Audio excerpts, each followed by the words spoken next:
बिस्मिल्लाहिर्रहमानिर्रहीम। अस्सलाम वालेकुम टू डियर स्टूडेंट्स। मैं आपका tutor Raza Latif from government post graduate college Samundri Faisalabad. Course title mathematical statistics, course code MTH 606, lecture number 4 deliver करने जा रहा हूँ। आज हम अपने टॉपिक में अंडरस्टैंड करने जा रहे हैं मैथमेटिकल स्टैटिस्टिक्स के थ्योरम से कनेक्टेड होंगे। इस थ्योरम में हम अंडरस्टैंड करेंगे कि स्टैंडर्ड डेविएशन का सैम्पलिंग डिस्ट्रीब्यूशन में किसी भी रिज़ल्ट को किस अंदाज में हम लेके चलेंगे। ठीक है, तो स्टैंडर्ड डेविएशन या फिर वेरिएंस भी अगर आपसे कहा जाए तब भी आपके पास ये एक ही थ्योरम होगा। स्टैंडर्ड डेविएशन या वेरिएंस आपस में लिंक्ड होते हैं। तो कंटिन्यू करते हैं आगे स्टूडेंट्स। तो जो स्टूडेंट्स मेरे चैनल पे न्यू हैं, चैनल को लाइक कमेंट सब्सक्राइब करते जाएं और अपना पॉजिटिव फीडबैक भी अपना मेंशन किया करें वीडियो लेक्चर अंडरस्टैंड करने के बाद, ताकि हम अपने जो कीमती राय आपके साथ शेयर कर पाएँ। और कोई भी आपके जो क्वेश्चन है माइंड में, कोई आपको कोई बात की समझ नहीं आ रही, तो कमेंट में ज़रूर मेंशन किया करें, ताकि हम आपके आने वाले कमिंग डेज़ में आपके प्रॉब्लम्स को सॉल्व कर पाएँ। तो ये जो थ्योरम होगा कंटिन्यू कर रहे हैं हम, इसकी स्टेटमेंट भी आप माइंड में रखेंगे। ठीक है, स्टेट एंड प्रूफ भी पूछा जा सकता है। Sampling distribution in the sense of standard deviation और वेरिएंस, ऐसे भी पूछा जा सकता है। तो कंटिन्यू कर रहे हैं। If a random sample of size, sample size आपके पास हमेशा स्मॉल n की फॉर्म में होता है, is drawn from a finite population of size capital N। Population का साइज़ जो होता है वो कैपिटल N की फॉर्म में लिखा जाता है। Then the standard deviation of sampling distribution, इसको हम कैपिटल X बार से ज़ाहिर करते हैं, इज़ गिवन बाय, ये रिज़ल्ट जो होगा इसको आपने सेटिस्फाइड करना है और इस रिज़ल्ट को आपने ओरली याद भी रखना है। और ये जो आपके पास रिज़ल्ट है ये विद रिप्लेसमेंट के लिए दिया गया है स्टैंडर्ड डेविएशन। विदाउट रिप्लेसमेंट के लिए जो आपके पास स्टैंडर्ड डेविएशन है, इसका बाकायदा प्रूफ मैंने आप सभी स्टूडेंट को अंडरस्टैंड करवा दिया हुआ है। और किसी स्टूडेंट को स्टैंडर्ड डेविएशन का विदाउट रिप्लेसमेंट में थ्योरम को अंडरस्टैंड करना है तो लेक्चर नंबर 2 में चले जाएं, प्ले लिस्ट में पड़ा हुआ है, आपको अंडरस्टैंड हो जाएगा। तो इसमें हमने विद रिप्लेसमेंट स्टैंडर्ड डेविएशन को फाइंड आउट करना है। इसी से हम वेरिएंस की तरफ भी जाएंगे। तो इसका प्रूफ कुछ इस अंदाज में है।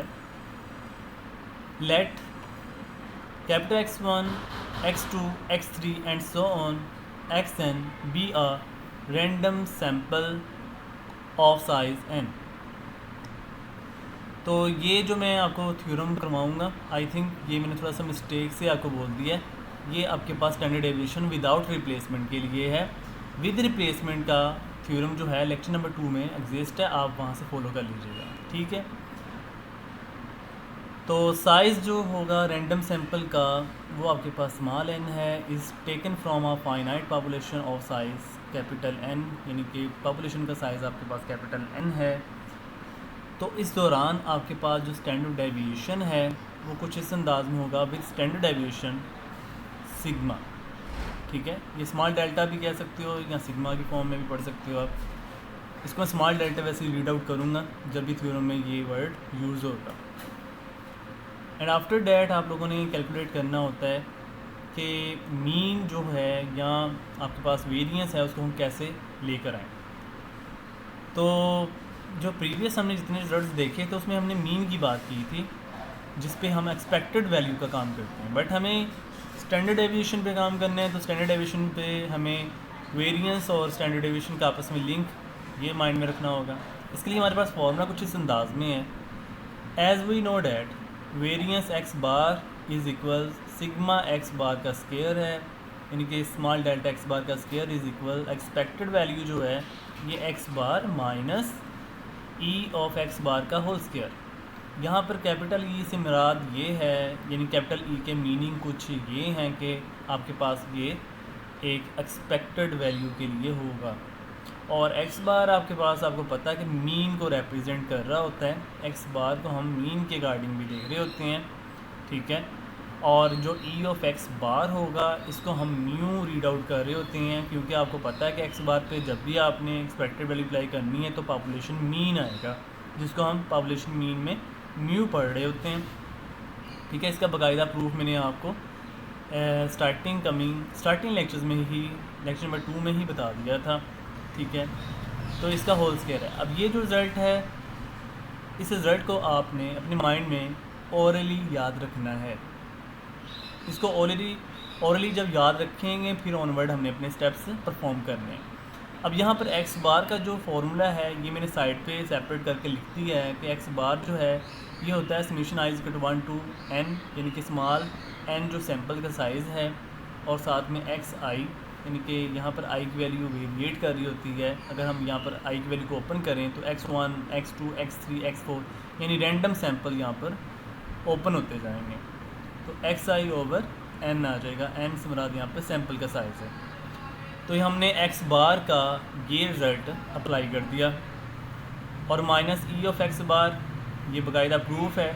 इसी बात को हम म्यू एक्स बार भी पढ़ रहे होते हैं, तो E of X bar is equal to mu, ये हमने साइड पे लिख दिया हुआ है। बाकायदा इसका प्रूफ भी आपको मेरी प्लेलिस्ट से मिल जाएगा।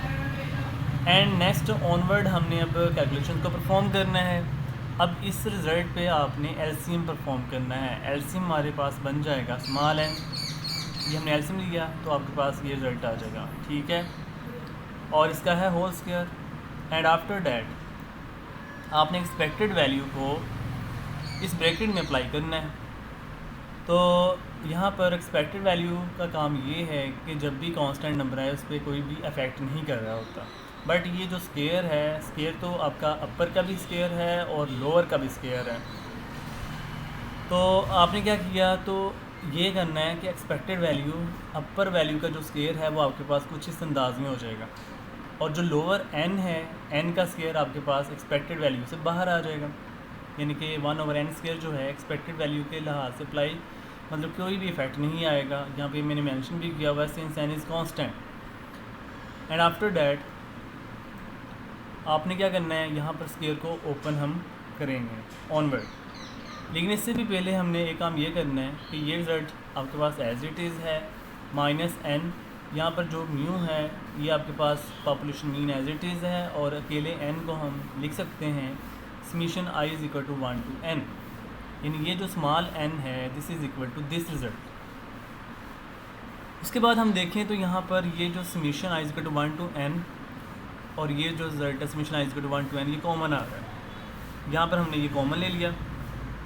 जब आप कॉमन लोगे तो ब्रैकेट में एक्स आई माइनस म्यू रह जाएगा, यानी कि ये रिज़ल्ट ऐसे रह जाएगा। ओके हो गया। एंड आफ्टर डैट आपने अब क्या करना है कि ये जो रिज़ल्ट है ना, इस रिज़ल्ट के अकॉर्डिंग क्या होगा, ये जो स्क्वायर है ये होल के ऊपर है। बट हमने अब क्या करना है कि ये जो समीशन है ना, समीशन ये जो स्क्वायर होगा इस कंप्लीट ब्रैकेट पे आ जाएगा, यानी समीशन के आउटसाइड, यानी इस रिज़ल्ट के ऊपर आपके पास एक्स आई माइनस म्यू के ऊपर स्क्वायर हो जाएगा। नेक्स्ट टाइम में मैंने यही काम किया, ब्रैकेट के ऊपर पावर 2 लगा दी हुई है, यानी स्क्वायर फॉर्म में, यानी समीशन जो है एक्स आई माइनस म्यू का होल स्क्वायर फॉर्म राइट कर दिया। आफ्टर डैट हमने अब इम्प्लीमेंटेशन में जाना है। हम इस रिज़ल्ट के अंदर +0 को ऐड करें तो कोई भी इफेक्ट नहीं पड़ेगा, तो हमने +0 को ऐड किया तो ये रिज़ल्ट कंप्लीट का कंप्लीट एज इट इज़ आ गया, और इसमें कोई भी ऐसी चेंजिंग नहीं आई जिससे ये डिस्टर्ब हो जाए।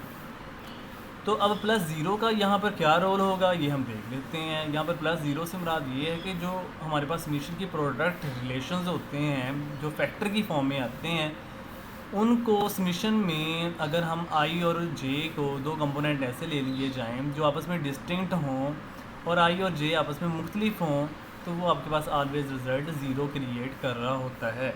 अब ये जो 0 है इसको हम कुछ ऐसे लिख सकते हैं बेटा आप सभी स्टूडेंट को ये हम इस अंदाज में लिख सकते हैं। अब ये क्या है इसी को मैं अंडरस्टैंड करवा रहा हूँ कि आपके पास जो समीशन का प्रोडक्ट रिलेशन होता है, अगर इसमें हम डिस्टिंक्ट कोई 2 एलिमेंट्स जनरेट करें, जैसे कि मैं i कह रहा हूँ और j कह रहा हूँ, और ये आपस में इक्वल ना हो, तो इनके जो प्रोडक्ट को फैक्टर्स बनेंगे वो आपस में रिज़ल्ट 0 क्रिएट कर रहे होते हैं। ये बाकायदा एक प्रूफ है। तो आपने क्या किया, इस 0 को इस रिज़ल्ट में कंप्लीट राइट कर दिया। अब ये ऐसा है कि ये पॉपुलेशन के साइज़ में रीजनरेट होगा, यानी कि पॉपुलेशन के साइज़ होता है कैपिटल N। तो यहाँ पर हमने इस को फैक्टर को पॉपुलेशन की फॉर्म में राइट कर दिया और इनका जो प्रोडक्ट है वो 0 के इक्वल होता है, ठीक है। एंड आफ्टर डैट आपने क्या करना है कि ये जो एक्सपेक्टेड वैल्यू ब्रैकेट के बाहर है इसको आपने इस फर्स्ट रिलेशन के साथ मल्टीप्लाई कर दिया और सेकंड रिलेशन के साथ अप्लाई कर दिया। तो ये हमने देखें समीशन के ऊपर एक्सपेक्टेड वैल्यू अप्लाई नहीं होगी, एक्सपेक्टेड वैल्यू ब्रैकेट पे अप्लाई करनी थी क्योंकि इसमें रैंडम सैम्पल्स जनरेट हैं और यहाँ पर पॉपुलेशन के रैंडम सैम्पल्स पड़े हुए हैं, ठीक है। एक्सपेक्टेड वैल्यू समीशन पे अप्लाई नहीं होगी, इसलिए एक्सपेक्टेड वैल्यू ब्रैकेट पे अप्लाई कर दी हुई है। अब यहाँ पर हमने ये भी फार्मूलाज मैंने देखे साइड पे लिख दिया हुआ कि ये माइंड में रखने हैं, ये चीज़ें माइंड में आपने रखनी है। एक्सपेक्टेड वैल्यू एक्स आई माइनस म्यू का जो होल स्केयर है ये सिग्मा स्केयर के इक्वल होता है, यानी ये जो आपको मैं ब्रैकेट ये आपको सर्कल करके बताया जा रहा है ना, ये वाला ये जो मैं दायरे में बता रहा हूँ, ये रिज़ल्ट आपके पास सिग्मा स्केयर के इक्वल होता है। इसी तरीके से ये जो आपके पास एक्सपेक्टेड वैल्यू एक्स आई माइनस म्यू एक्स जे माइनस म्यू, ये भी रिज़ल्ट आपके पास एक फॉर्मूला की फॉर्म में होता है, इसको हम लिखते हैं minus sigma square over capital N minus 1। अब ये 2 फार्मूलाज आपको माइंड में रखते हुए इनको आपने इक्वेशन नंबर 1 में पुट कर देना है। ये रिज़ल्ट जो था ना इसको मैंने इक्वेशन नंबर 1 कहा हुआ है, इसमें आपने पुट कर देना है। आफ्टर डैट देखिए मैंने लिखा भी हुआ putting these values in equation 1 we get. After that आपके पास रिजल्ट कुछ इस अंदाज में क्रिएटेड हो जाएगा।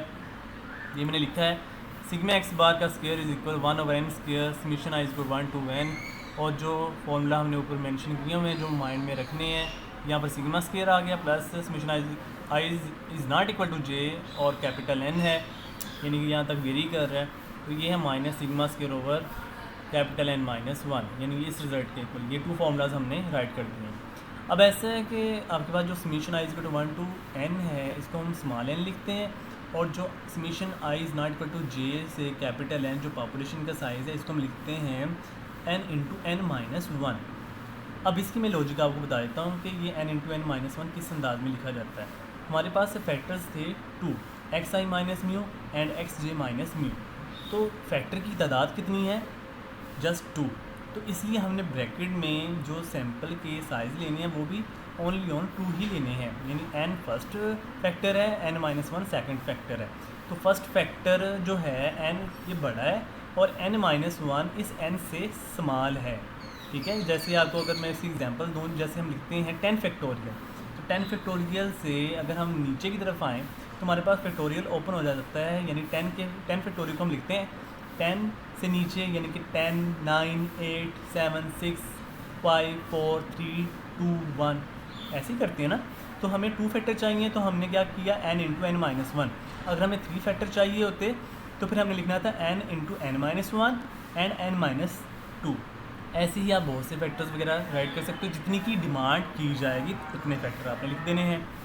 एंड आफ्टर डैट यहाँ पर स्मॉल n सिग्मा स्क्वायर जो है, यहाँ आप देखें n into sigma square common आ रहा है, ये आपने ब्रैकेट के बाहर ले लिया और ब्रैकेट के अंदर आपके पास अनकॉमन पार्ट रहेगा, यहाँ पर रहेगा 1 और ये माइनस प्लस आपके पास माइनस आ जाएगा, और यहाँ पर आएगा n into n minus 1 over n minus 1। यहाँ से अगर आप गौर करें तो n हमने ये कॉमन लिया हुआ है, ये n माइनस 1 रहेगा और बटे के नीचे कैपिटल N माइनस 1 रहेगा, यानी ये आपके पास इस तरह का रिजल्ट आ गया। होपफुली अंडरस्टैंड कर लिया होगा इस स्टेप को।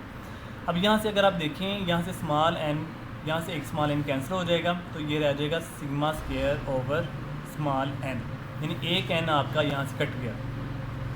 उसके बाद हमने ये ब्रैकेट में एलसीएम को सोल्व करना है। जब आप एलसीएम को सोल्व करोगे तो इसको भी देख लेते हैं हम।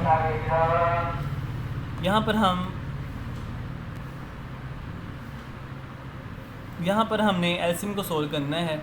एलसीएम में n माइनस 1 आ रहा है, ये हमने n माइनस 1 लिख दिया, इसको 1 से मल्टीप्लाई किया तो n माइनस 1 माइनस ये n माइनस 1 एलसीएम से कैंसिल हो गया, तो ये रह गया n माइनस 1। तो ब्रैकेट से अलामत चेंज हो जाएगी, इसलिए माइनस n प्लस 1 बन जाएगा। यहाँ से माइनस 1 प्लस 1 कैंसिल हो गया, तो आफ्टर डैट यहाँ पर आ जाएगा capital N minus small n, यानी ये स्टेप आ जाएगा। बाकी स्टेप्स आपके एज इट इज़ ही हैं। अब हमने फाइंड करना था कि स्टैंडर्ड डेविएशन क्या चीज़ है। स्टैंडर्ड डेविएशन हमने अपनी स्टेटमेंट में लिखा हुआ है। तो यहाँ से स्क्वायर को वैनिश करने के लिए आपको क्या करना है, स्क्वायर रूट लेना पड़ेगा। स्क्वायर रूट लेंगे तो आपके पास ये वाला स्क्वायर और ये वाला स्क्वायर रिमूव हो जाएगा और बाकी जगह पे स्क्वायर रूट आ जाएगा। यानी अगर हम गौर करें तो ये इस तरह का स्टेप बन जाएगा। Taking square root on both sides, so आपके पास फाइनली स्क्वायर ख़त्म होने के बाद ये आ जाता है sigma x bar is equal sigma over n square root और capital n minus small n over capital n minus one का whole square root. Hence which is the required proof as a without replacement sampling distribution having a standard deviation. Hopefully our dear students, आज के lecture को सभी student ने बहुत अच्छे अंदाज में अंडरस्टैंड कर लिया होगा। अगर फिर भी किसी टाइम में कोई कन्फ्यूजन हो, कमेंट बॉक्स राइट किया करें ताकि हमें आइडिया हो जाए कि आप सभी स्टूडेंट को कितनी अंडरस्टैंडिंग हो रही है। तो ख्याल रखिएगा डियर स्टूडेंट्स, दुआ में याद रखिएगा। अल्लाह हाफिज़ एंड स्टे ब्लेस्ड।